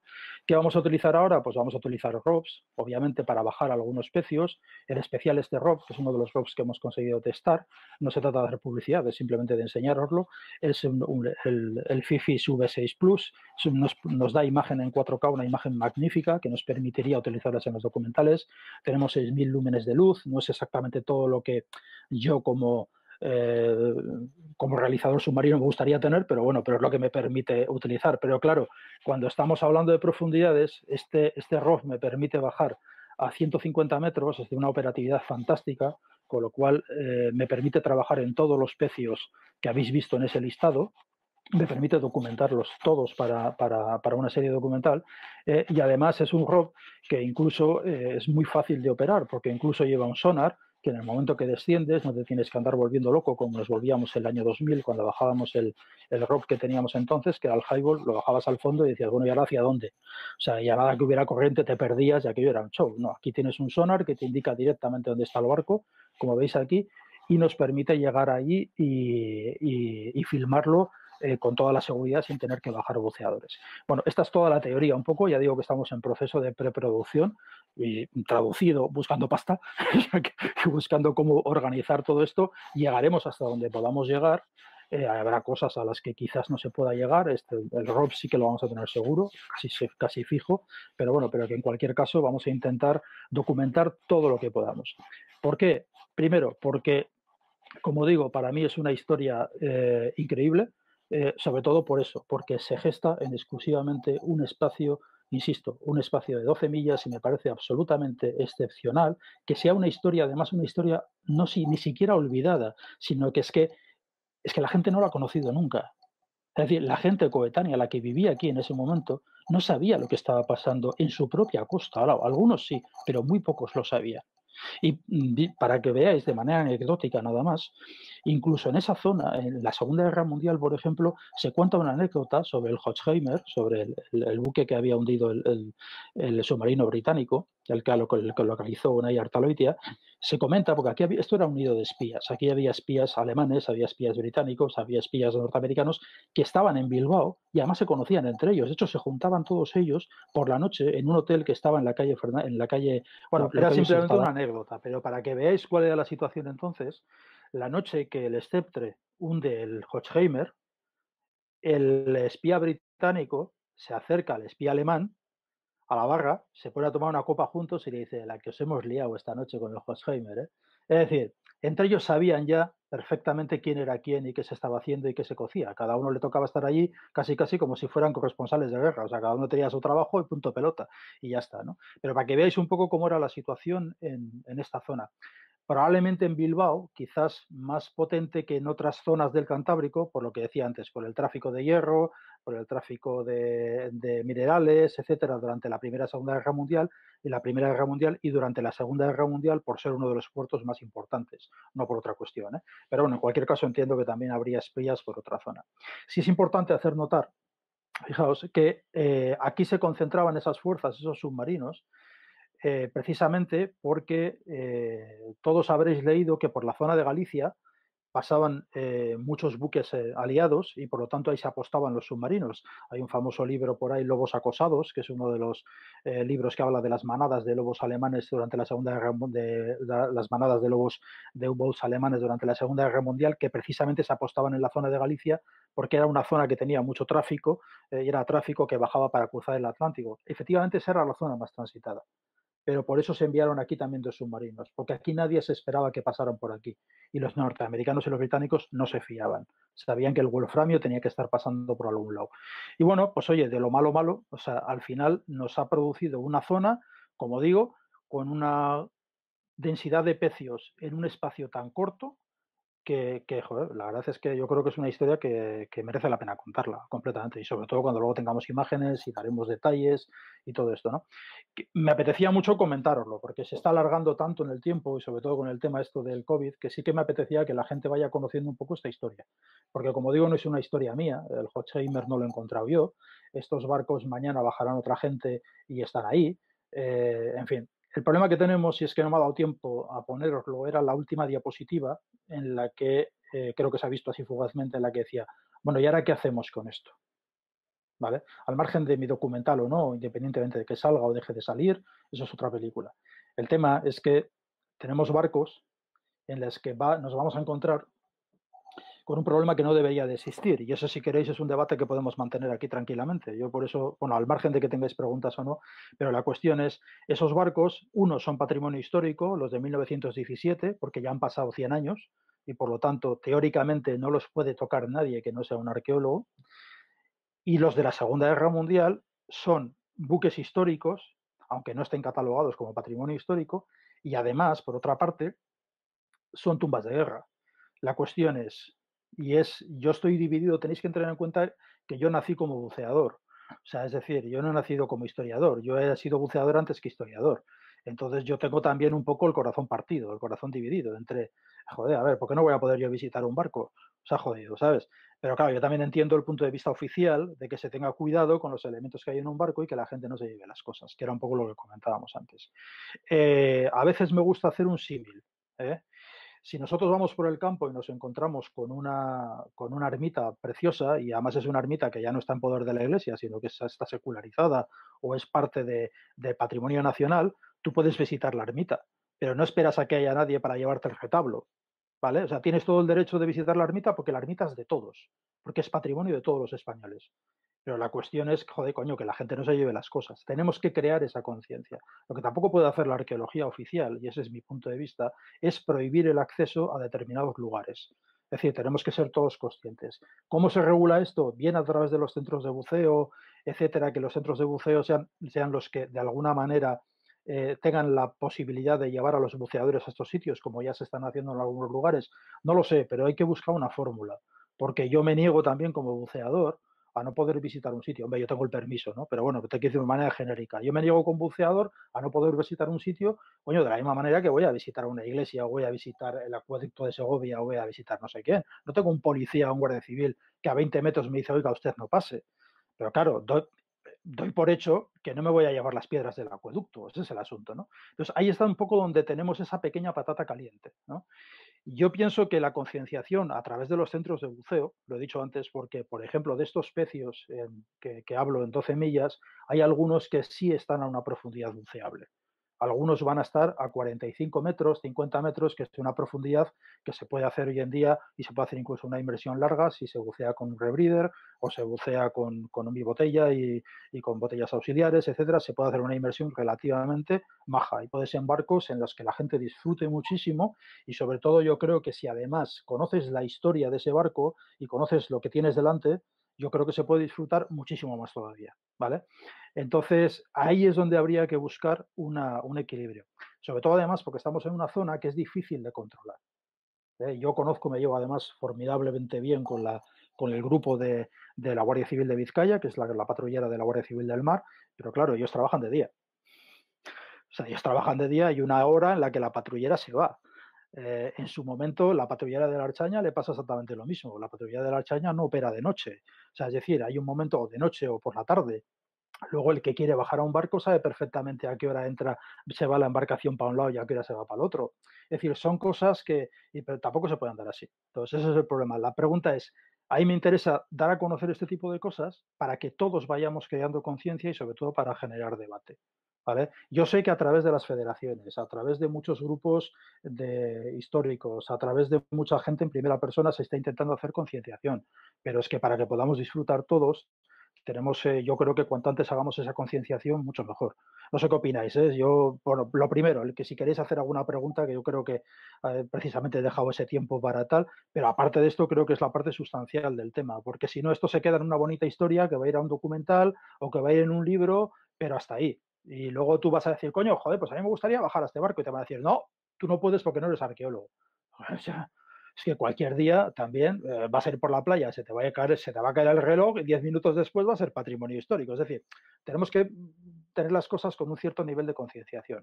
Esto, por ejemplo, y me jode decirlo, pero en el mundo anglosajón es bastante diferente en algunas zonas del mundo anglosajón. Por ejemplo, en Inglaterra, etcétera, se tiene bastante colaboración con los centros de buceo y con los buceadores. De hecho, la mayor parte de los hallazgos al final los hacen los buceadores, por una cuestión simple. Es decir, porque los buceadores son los que están permanentemente en el agua y los arqueólogos ni tienen presupuesto ni están permanentemente en el agua, la administración no tiene suficiente dinero como para hacer prospecciones, es decir, los hallazgos son los que son. Pero, y ahora os voy a contar una anécdota, me vais a permitir, ¿eh? Y es una anécdota que ya es un tema que además yo siempre digo. Mira, hace unos años yo estaba trabajando como patrón de un centro de buceo para un barco de Casturdiales, de unos amigos que tenían un centro de buceo, les estaba echando una mano y yo estaba llevando la embarcación. Y la típica salida que haces a los 14, 15 buceadores, en una de las inmersiones, sube uno de los buceadores y sube con un trozo de ánfora. Y entonces nada más que sube, me mira a mí, que sabía quién era y qué era, y según me mira, y me vais a permitir el lenguaje, pues que lo tengo que repetir de manera exacta, tal y como fue, porque es ahí donde tiene su gracia, me mira y me dice, no se te ocurra decirme nada, ¿eh? Yo hago lo que me sale de los cojones, ¿eh? No sé qué, no sé cuántos, porque yo le iba a decir algo, pero él no sabe lo que yo le iba a decir. Total, tiempo después, me encuentro con un amigo común de este buceador, yo no le volví a decir nada a este, me encuentro con un amigo común y me dice, joder, fulanito tiene el cacho de ánfora en su casa guardado sin decirle nada a nadie, porque está aterrorizado de que le venga la Guardia Civil o algo, dice, y cada vez que vamos a cenar algún amigo nos lo enseña como si fuese un tesoro.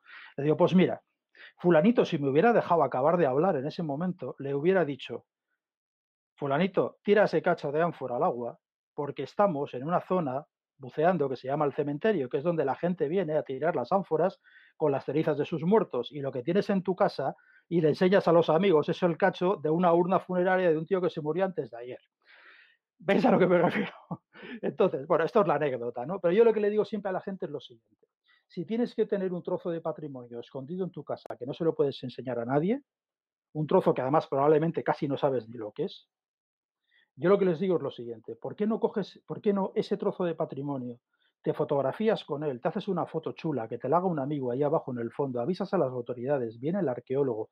Si estuviéramos, si la administración actuara tan bien como tiene que actuar, como actúan en otros países, ese objeto cuando luego va al museo, en el museo está tu fotografía y cómo has descubierto tú el objeto, cuando se hace la presentación del objeto, tú estás presente porque eres el descubridor, es decir, te dan el mérito que te mereces. Pero tú tienes una foto chula al lado del objeto, pues por ejemplo, fijaos la tontería, yo siempre utilizo esa foto mía de la patrullera F2, una patrullera nazi de la Segunda Guerra Mundial, que estoy apoyado en el cañón, porque prefiero tener una foto que le puedo enseñar a todo el mundo que no un objeto que tengo que tener escondido.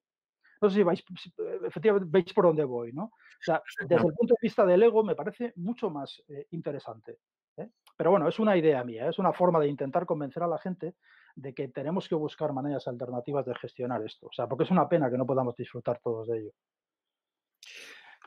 Mira, una de las cosas que nos ha contado, bueno, Lucas, que está aquí presente, precisamente, por ejemplo, es el pecio este romano que hay, a ver si lo digo, Lucas, ayúdame, ¿cómo se llama el pueblo del el Bou Ferrer? Ferrer, sí. No sé a cuál te ibas a referir, sí, el Bou, el Bou. Bou Ferrer, que tiene yo pensaba que se llamaba así, pero es que es como se llamaban los descubridores No, exacto. Es que es, sitio. como debería de ser. Es como debería de ser. Sí, O sea, es el nombre de los descubridores. Y sí, eso, sí. lo que está diciendo Xavier, yo entiendo ahí la dualidad, ¿no? que se da de sentir, o desde la parte del arqueólogo, el tratar de plantear que eso es patrimonio, que es patrimonio cultural subacuático, que es de todos, y luego que te digan no lo puedes visitar. Entiendo que eso provoca al final un conflicto, ¿no? Pero bueno, hay veces también que tenemos que entender una cosa, o es mi forma de verlo.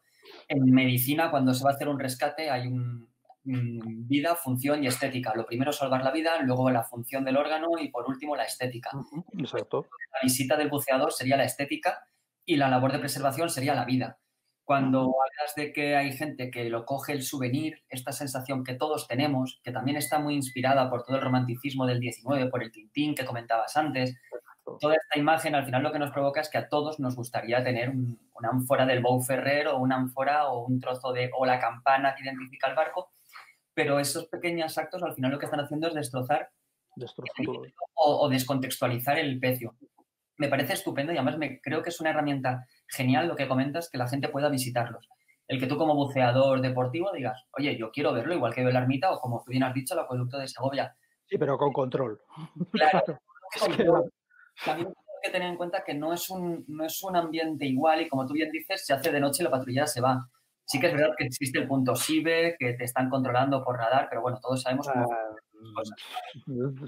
Veo que sabes de lo que hablas también y sabes perfectamente que al final hacen lo que quieren. O sea, ese es el problema.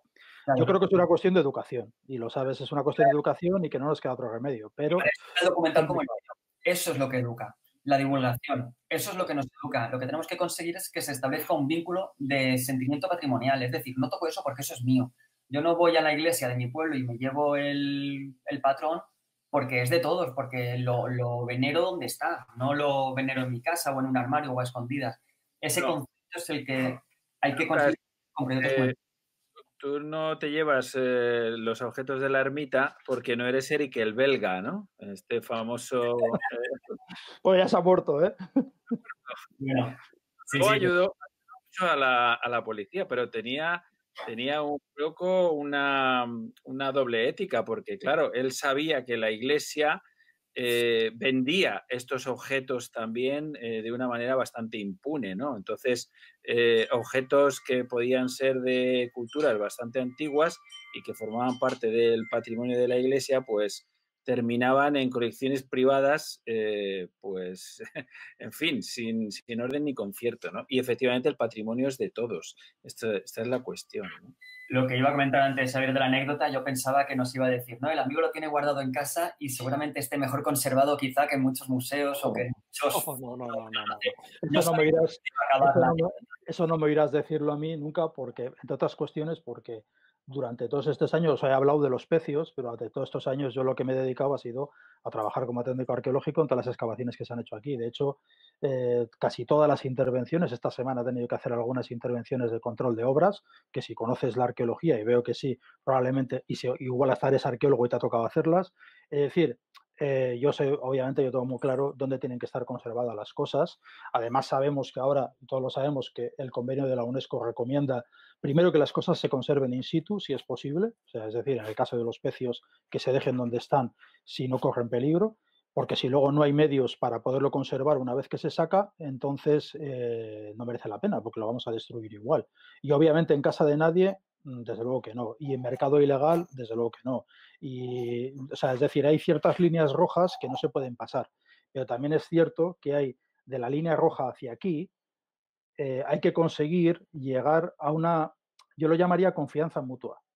Y esa, lo que decíamos antes, se hace con educación. Porque también he visto mucho arqueólogo, mucho colega, que en cuanto alguien descubre algo, él automáticamente aparece, le da el codazo y quita tú de aquí que tú no sabes nada, ¿sabes? Ese tipo de cosas hay que controlarlos, porque tenemos, no digo que sea así, yo digo, eso son las excepciones, de la misma manera que el que roba también es la excepción. Es decir, yo llevo hasta el año 2000 precisamente, yo había tenido un centro de buceo, pues como muchos de los que hemos estado aquí, yo era mi trabajo, era lo que me daba de comer, porque la historia no me daba de comer, y la gente no estaba expoliando cosas delante mío de manera impune. Es decir, los casos de gente que expolia, todos sabemos que son casos excepcionales. De la misma manera que los arqueotalibanes, como a veces los autodenominamos nosotros mismos, algunos de los compañeros, también son excepcionales. Entonces, como digo, yo creo que hay que buscar una especie de mínimo común, un compromiso en el que todos podamos estar. Yo estoy de acuerdo, por ejemplo, mirad, es la patata caliente que tenemos ahora. ¿Qué hacemos con los pecios de 12 millas? Porque los que están a 130 metros lo tenemos claro que ahí van a bajar 2. Y todos sabemos quién es quién, o sea, todos sabemos quién está capacitado en ese país para bajar a esa profundidad.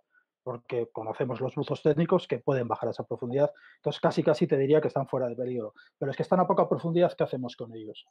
Porque esto, no sé si conocéis o habéis buceado por Vizcaya, esto no es el Minamari, que es un barco que se hundió en los años 70, que es el que os he dicho antes que ha desaparecido hasta el baño, pero no es el Minamari, que es un barco que al fin y al cabo, por lo menos el interés histórico al día de hoy es mínimo. Entonces, es un barco en el que, joder, coño, hay muchas cosas que llevarse, ¿eh? O sea, si el que se quiere llevar va a tener muchas tentaciones. Ese es el tema. A ver quién es el que de repente no tiene la tentación de llevarse una bala antiaérea que se encuentra en un barco. Es que ese tipo de cosas, claro, una bala, todos lo sabemos, una bala de uno, otra bala de otro, otra bala de otro, al final acaban que los precios están totalmente desvalijados y eso no puede ser.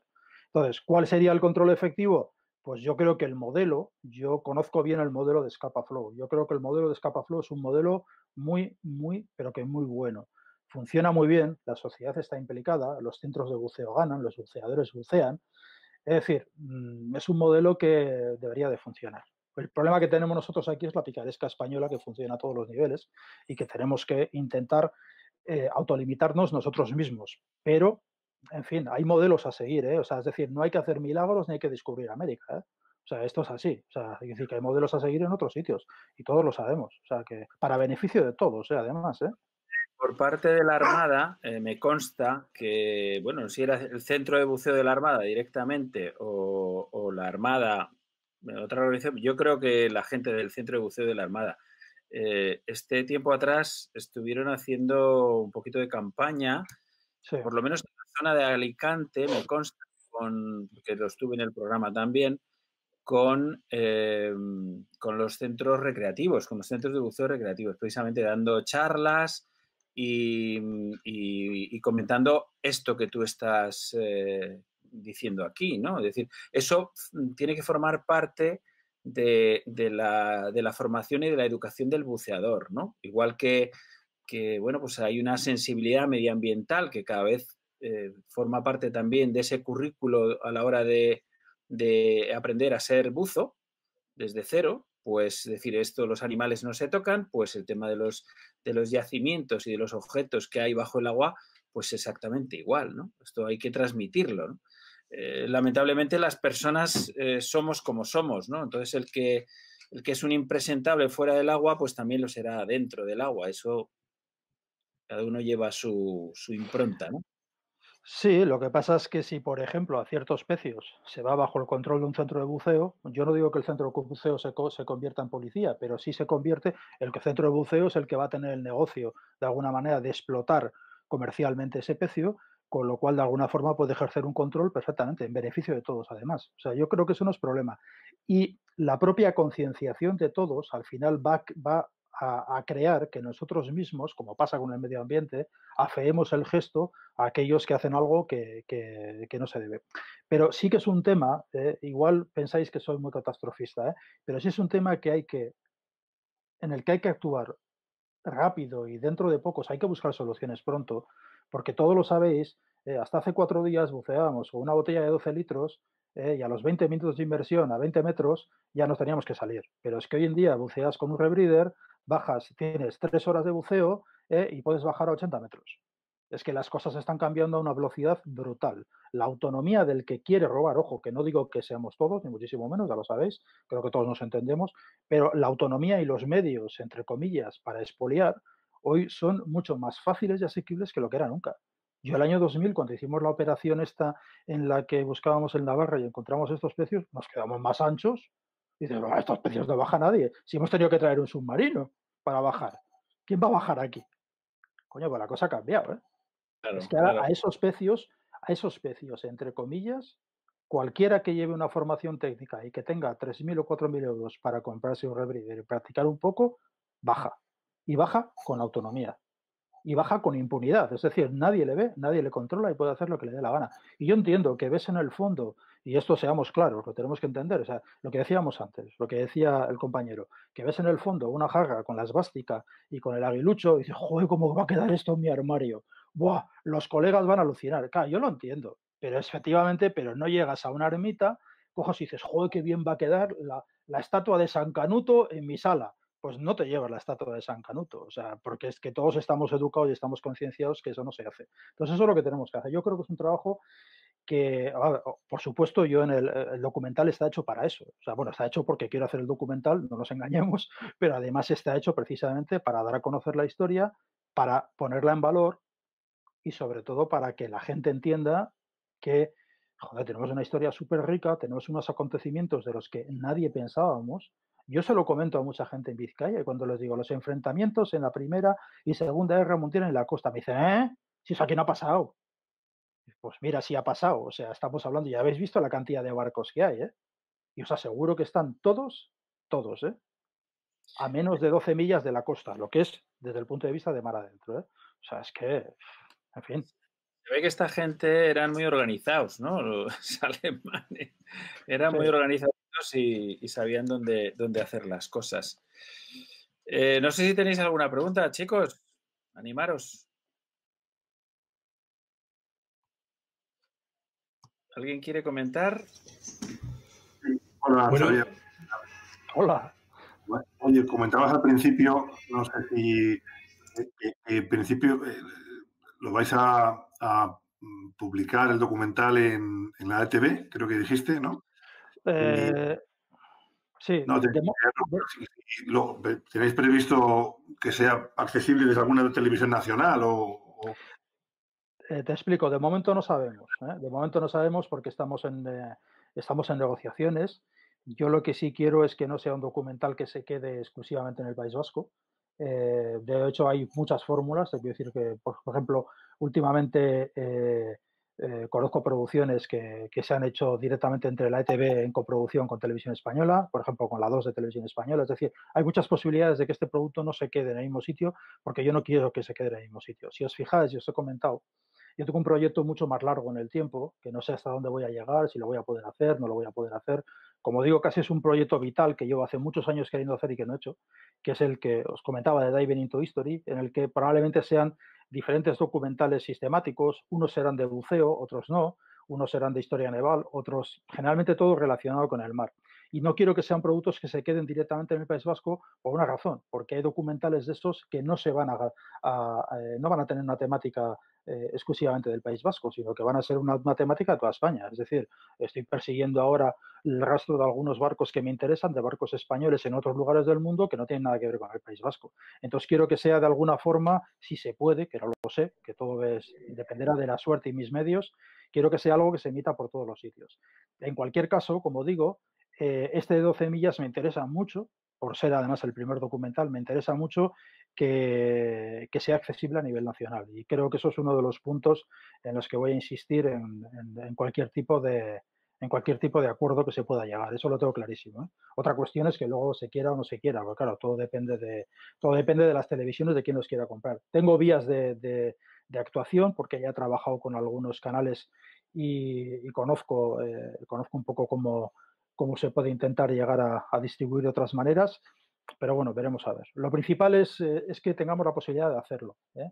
Por una parte, por presupuesto y por otra parte, porque esta historia de la que estamos viviendo ahora pase de una santa vez, porque es que si no, en fin, es una complicación a todos los niveles, ¿no? Pero vamos, el documental se va a hacer sí o sí. ¿Cuál va a ser la vía de salida? No lo sé. Yo ojalá llegue a un acuerdo pronto, porque no nos vamos a engañar. Un acuerdo significa también una financiación por parte de quien lo compra. Y eso a mí me permite producirlo más rápido y mejor, no tener que volverme loco y tener unos medios mucho más eficientes. Pero bueno, en fin, de todos modos, a mí os digo que yo el proyecto de Diving into History es un proyecto que quiero que poco a poco se canalice a través de las redes. Habrá programas o pequeñas píldoras de historia o de temas de buceo que no van a ser documentales en sí mismos, que sí van a ser simplemente vídeos, un poco el formato que estamos viendo en YouTube y todo esto, porque creo que es la manera de hacer las cosas. Primero porque es promoción para el propio proyecto y segundo porque es la manera de llegar a todo el mundo, es que si no, no se llega, ese es el tema. Tenéis que tener en cuenta que, por ejemplo, hay televisiones hoy por hoy, o sea, me refiero a problemas técnicos, ¿no? Hay televisiones que no admiten publicidad, entonces, claro, si tienes un sponsor no te va a dar dinero para hacer un documental si resulta que su publicidad no se va a ver. O sea, te quiero decir que hay una serie de condicionantes ahora con los que hay que jugar. Pero vamos a intentar salvarlos de la manera que sea. Tenemos un equipo de gente, tengo un equipo de buceadores fantástico, que además gente que tiene muy experimentada, que lleva muchos años, con los que he trabajado he trabajado en arqueología, unos he trabajado otros como cámaras, y yo creo que vamos a poder sacarlo adelante. Joder, malo será.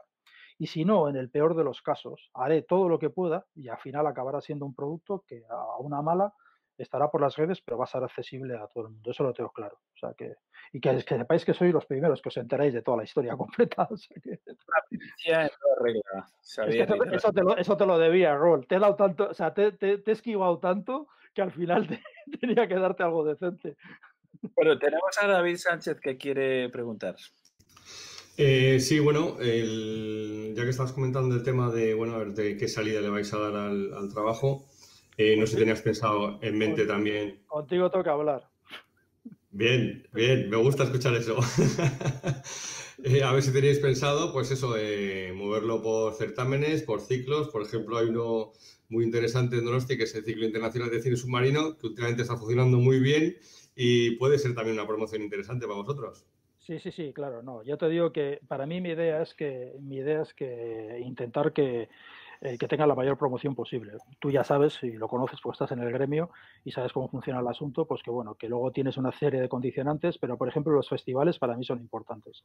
Y hay incluso otras cosas que tengo también preparadas que quiero hacer a partir de ahora, que hasta ahora no he podido hacer por diferentes razones, falta de tiempo, falta de medios, porque la vida es muy complicada cuando eres un freelance. Ya he dicho antes que yo no dependo de la administración, es decir, yo trabajo para la administración para hacer estudios o para hacer temas de arqueología, pero muy puntualmente, porque la arqueología en este país funciona como funciona y la arqueología marítima y en una zona como la nuestra, pues más complicada todavía. Entonces, te tienes que buscar la vida como puedes. Entonces, hay proyectos que hubiera querido llevar antes, pero que no va a poder ser. Y sin embargo, otros, pues a base de insistir y de paciencia, pues entonces se pueden llevar a cabo. Por ejemplo, esto que estáis viendo ahora, Es cierto que lo podía haber sacado antes, pero si lo hubiera sacado antes, esto es como a veces las cosas pasan cuando pasan, ¿no?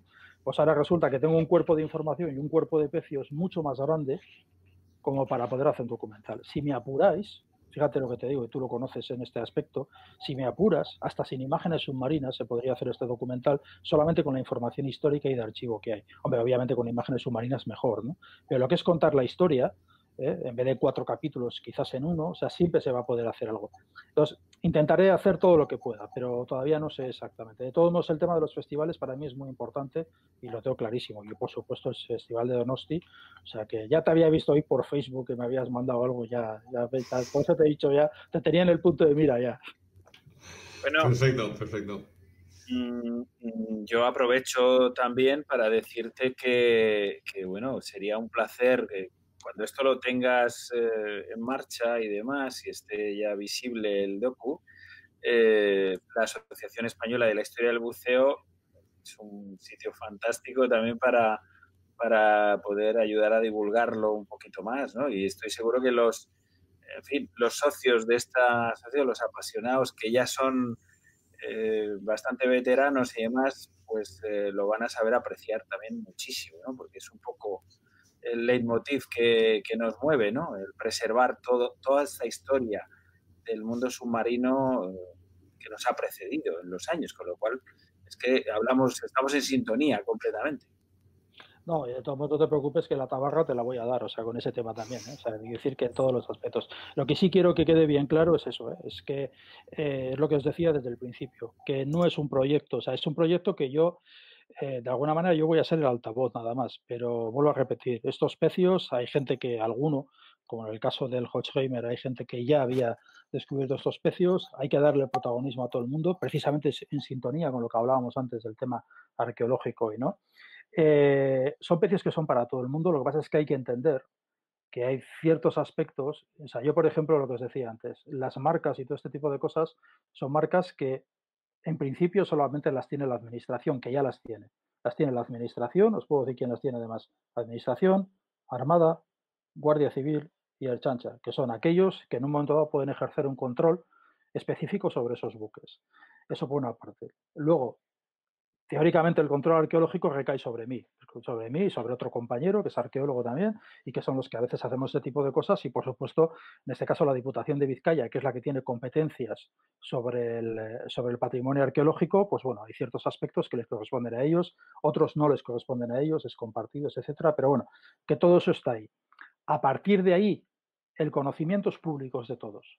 O sea, es decir, esto no se puede mantener, ni esto ni cualquier otro descubrimiento se puede mantener en secreto y eso creo que lo hemos hecho así. O sea, hace unos años, por ejemplo, nosotros de hecho ahora tenemos los que conocéis un poco el tema arqueológico, ahora tenemos que hacer una cata en Baquio, una cata de un barco inglés de época napoleónica que tenemos hundido a muy poquita profundidad.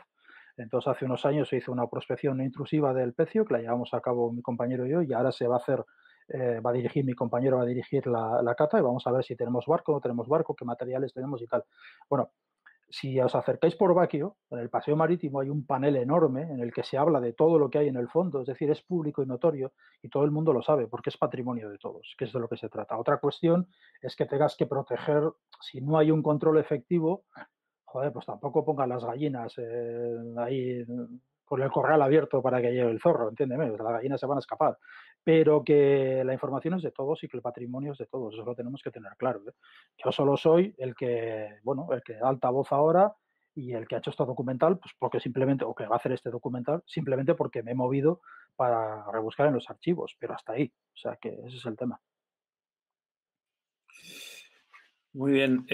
A ver, yo estaba pensando que obviamente tú has comentado que quien puede tener dinero, preparación para hacer este tipo de inversiones a tanta profundidad y demás, son muy pocos, son muy, muy fácil de controlar. Lo que es un poco más complicado de controlar, pues son, pues eso, los cazatesoros o la gente que viene con unos equipos específicos. Estos barcos ya preparados y demás, y en fin, con todo tipo de tecnología y que pueden hacer muchas cosas en muy poco tiempo, muy rápidamente, una vez que tienen la información y el sitio controlado, ¿no? Me consta porque en alguna ocasión me han pasado información y se la hemos transferido a la UCO de la Guardia Civil porque se detectaban maniobras de búsqueda de algunos barcos en algunas zonas del sur de Andalucía y por ahí, pues eso, con maniobras que aparecían en el ice del barco y que obviamente determinaban que el barco estaba haciendo una búsqueda de algo, porque no era un barco pesquero, ni era un barco pues muy tecnologizado y que bueno, y estaba controlado. O sea, la contestación de la UCO ya estaban sobre los temas, ¿no? O sea, que es verdad que hay un control, pero no siempre es tan efectivo, ¿no? Léase el caso de Nuestra Señora de las Mercedes y demás, Ya. que todo es conocido y demás. De todos modos, eso también os digo, aquí en la zona nuestra, por lo menos en la zona del Cantábrico Oriental, es difícil que haya expolio. Te lo digo primero por las condiciones del mar, segundo porque se conoce todo Kiski, tercero porque tecnológicamente esto no tiene el suficiente interés como para que alguien se lleve algo. ¿A qué vas a bajar? ¿A bajar a par qué? O sea, vas a traerte, seamos sinceros, o sea, pensaos, vais a traer una embarcación con un sonar de barrido lateral o un multihaz, vas a traerte unos equipos del copón para bajar y subirte una bala alemana de la Segunda Guerra Mundial que te la puedes comprar en el rastro en París. O sea, te quiero decir que no tiene sentido. O sea, es decir, otra cosa si me dijeras que el oro de Hitler está hundido delante de mi casa. Bueno, entonces eso es otra película, ¿no? Pero en este caso te quiero decir que no tiene el suficiente peso específico como para que haya cazatesoros, que eso es lo que se puede evitar. Eso por una parte. A nivel local, a nivel gente local que en un momento dado decida expoliar, volvemos también a lo mismo. Las condiciones marítimas son muy complicadas, muy, muy complicadas. Incluso nosotros nos habíamos planteado este noviembre, diciembre, haber hecho algo, ya que se había abierto un poco el tema del COVID y podemos sacar con las embarcaciones, pues podéis imaginar los maretones que ha habido aquí. O sea, es que no te podías ni acercar a la costa. Te quiero decir que se tienen que dar mucho las condiciones como para poder acceder a esos barcos. Obviamente bucear de noche, olvídate, es un peligro brutal en un barco de estos. Un barco que además está, obviamente está con todos los cableados, con toda la chatarra, con todo lo que tiene, eso es impensable. Hay que decir que aquí eso sería muy difícil. Cuando yo os hablo de la concienciación, del expolio y tal, es un poco a nivel genérico, pero no realmente por los barcos que me atañen a mí, en este caso los de 12 millas, porque yo creo que están a salvo. O sea, sabemos quién es quién, los que han bajado a los barcos, sabemos cuándo han bajado. De hecho, la gente ha sido muy responsable, muy, muy responsable.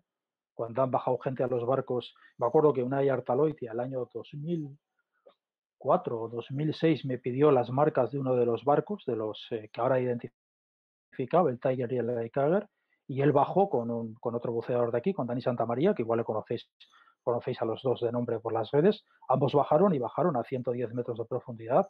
Y bueno, aquí no pasó nada y todo el mundo, pues ya está. O sea que no hay mayor problema. Tenemos que darle yo creo que hay que darle un poco de normalidad al asunto. Cuando se le da normalidad al asunto, se evita también, pues bueno, que la gente, como se suele decir, que los dedos se les hagan fantasmas, o como era aquel dicho que decía mi abuela, ¿no? En fin, no creo que vamos a mantener las cosas dentro del terreno de la serenidad y yo creo que todo va a funcionar bien en ese aspecto. Esto no es Andalucía, me refiero a Andalucía, por favor, entendedme, desde el punto de vista de la climatología y de un mar que en un momento dado en el Mediterráneo que tienes una capacidad de meterte, 9 meses al año. Yo estuve trabajando en las Islas Medas y trabajábamos 9 meses. Aquí si trabajas un mes seguido con el centro de buceo te puedes dar con un canto en los dientes. Por eso no tengo un centro de buceo, porque no me daba. O sea, que lo quité. O sea, ese es el asunto, ¿no? Es muy difícil, muy, muy difícil. O sea, Xavier, hay que ir a Cartagena a buscar el precio de la Beatriz, el sarcófago de Micerinos. Sí, sí. ¿Para qué? ¿Para que esté vacío? ¿Qué quieres hacer? ¿Caldo con los huesos o algo así? ¿O cómo va? Hombre, están los egipcios y toda la gente, vamos, que darían mucho, Bueno, ¿no? esa es la típica serpiente de verano. O sea que, en fin, hay cosas que, bueno, que, en fin. Ya os digo, no sé si tenéis alguna pregunta más sobre el tema. ¿Alguna preguntilla, chicos? O me he explicado muy bien o... No, hombre, estamos encantados. Te explicas muy bien, desde luego. Desde luego. Insistente por lo menos soy, ¿eh? Está bien, está bien. Pues nada más. Son las 9. Yo creo que 2 horitas, como habíamos dicho, más o menos, está bien, no alargarlo. Se nos han ido despidiendo algunos compañeros que hemos tenido. Juan Melgar, por ejemplo, me estaba despidiendo por el WhatsApp. Juan Melgar es el director de la librería náutica Robinson de aquí de Madrid, que todos los navegantes pasan por sus instalaciones y demás, y alguno más que también se ha despedido, que nos ha tenido que dejar, ¿no? O sea que, bueno, que ha estado bien el tema para estar la situación como está, que nos tenemos que conectar una vez al mes, una cosa así, y no poder pasar por la taberna, que ahí estamos viendo de fondo, yo estoy viendo la imagen de la taberna, no poder echarnos unas cervezas allí y tal, que es lo suyo. Pero bueno, mira, el Dani saluda ahora. La verdad es que un placer, chico, poder veros a todos. A Julio Ortiz de Zaragoza, Javier, Lucas, sé que está Sol por ahí, Gloria, Felipe, Mónica Alonso, David, en fin. Esto si lo hubiéramos hecho dentro de una normalidad, pues estaríamos ahora tomándonos una tarta de aniversario que es lo que tocaba, pero no ha podido ser. ¿Qué se le va a hacer? Bueno, a mí me da pena que estemos en la fase que estamos, porque si hubiéramos conseguido avanzar un poquito más con las imágenes, hombre, algunas imágenes tenemos, lo que pasa que también hay cosas que de momento tenemos que reservar, lógicamente, pero sí me gustaría, hubiera podido gustar haberos enseñado, pero bueno, en cualquier caso, sí te puedo decir, Rol, que las primeras imágenes que podamos hacer, porque estamos preparando ahora un teaser, un pequeño avance que va a ser precisamente eso, el teaser que vamos a utilizar de alguna forma para vender este proyecto, vas a ser el primero que lo vas a tener. O sea, eso te puedo decir, que lo pasaremos para que lo veas, se emita, ojalá, ¿no? Pero vamos, ese aspecto, en fin, vamos poco a poco, hacemos lo que podemos y llegamos hasta donde llegamos. Genial. Si lo haces con un efecto sonoro y demás y una voz en off o como lo hayáis pensado y tal, desde luego es audible para la radio, que es lo nuestro. La voz en off yo no voy a ser, no te preocupes, que no pronuncio la R y quedo muy mal. O sea que... Muy bien, pues nada, chicos, yo creo que hasta aquí este Blue Drink, que yo creo que ha estado muy bien, ha sido un temazo que nos ha gustado muchísimo, a juzgar por las caras y por las afirmaciones que hacéis con las cabezas. Ojalá, yo... Está muy bien, sí. Sí, es un tema que apasiona y un tema que gusta, eso es evidente. Vamos, una cosilla que sí te quería comentar, Rol, es que cualquiera que quiera más información sobre el tema, no tengas ninguna duda en pasar mi correo electrónico, lo que sea, o mi WhatsApp, no pasa nada en absoluto. Alguien que tenga alguna duda, que de repente diga, me hubiera gustado preguntarle no sé qué, o me hubiera gustado saber no sé cuánto, cualquier duda que haya, vamos, que no hay ningún problema, que te quiero decir que, vuelvo a repetir, que esto no es un misterio.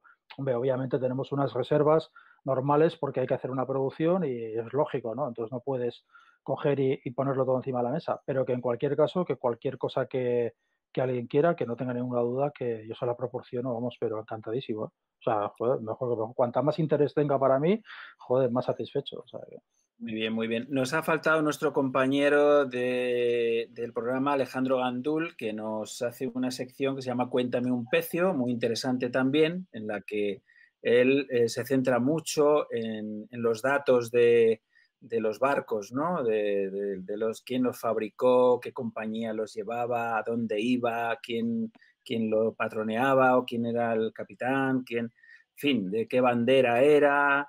Y todos los avatares y las circunstancias que, bueno, pues que llevaron a que ese barco terminara en el fondo del mar, ¿no? Unas veces, pues, por las circunstancias de la orografía, de las condiciones climáticas y demás, y otras veces, pues, por efectos de la guerra, ¿no? Como son estos casos, ¿no? Que es muy habitual, ¿no? Y bueno, pues no ha podido estar, pero bueno, estoy seguro que va a ver este encuentro y le va a encantar, porque él es un apasionado también de los pecios, como tantos, ¿no? Y nuestros amigos de HDS, de la Sociedad Histórica del Buceo, que como te digo, también son tintinófilos y demás, están encantados con toda esta aventura. Mira, ahora vemos a Sol. Sol, ¿cómo estás? Ahora ya te veo con cámara. Pues nada, chicos. Perdona, a Sol le he puesto falta en la taberna, que es muy raro que me falle a mí aquí, Sol. Muy mal. A ver, que con el hielo me da miedo llegar, que ya me he caído. Pues nada, Rol, yo te agradezco muchísimo el tiempo que... Bueno, en fin. El agradecimiento es nuestro, Xavier, como siempre. Nos hayas dedicado tiempo, desde luego, que, hombre, obviamente es muy valioso, ¿no? Hay que tenerlo en cuenta.